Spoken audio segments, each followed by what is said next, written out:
8ই March আন্তর্জাতিক নারী দিবস। জানেন বিশ্বজুড়ে কেন পালন করা হয় এই দিনটি? জাঁকজমক অনুষ্ঠান উদযাপনের মাঝে লুকিয়ে আছে এক অধিকার আদায়ের লড়াই, নারী শ্রমিকদের প্রতিবাদের কাহিনী। সাল 1908 নিউ ইয়র্কের রাজপথে নেমে বিক্ষোভে সামিল হয়েছিলেন প্রায় 15,000 মহিলা।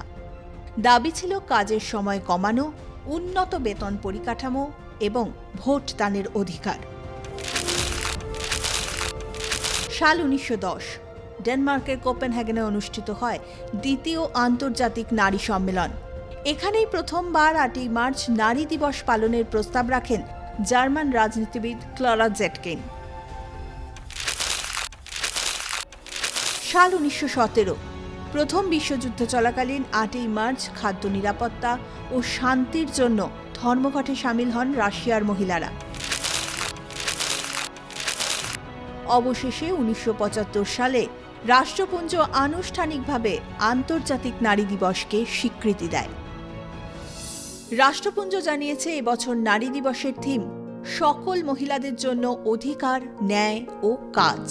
বিশ্বজুড়ে মহিলাদের আইনি অধিকার পুরুষদের তুলনায় মাত্র 64%। তাই আর খাতায় কলমে নয়, এবছর নারী দিবসের অঙ্গীকার হল আইনের বাস্তবায়ন করা। ভারতেও এবছর নারী দিবসের সুরক্ষা, সমান অধিকার, সম বেতনের উপর জোর দেওয়া হয়েছে। অঙ্গীকার তো নেওয়া হয়, কিন্তু সুদিন ফেরে কি? আজও তো শিরোনামে ধর্ষণ, নির্যাতন, কন্যা ভ্রূণ হত্যার খবরই ভেসে ওঠে। ঝাঁ চকচকে কর্পোরেট অফিস হোক বা প্রত্যন্ত গ্রামের পঞ্চায়েত কার্যালয়, মহা সমারোহে নারী দিবস পালিত হলেও এখনো অনেকটা পথ চলা বাকি। জি 24 ঘন্টা ডিজিটাল।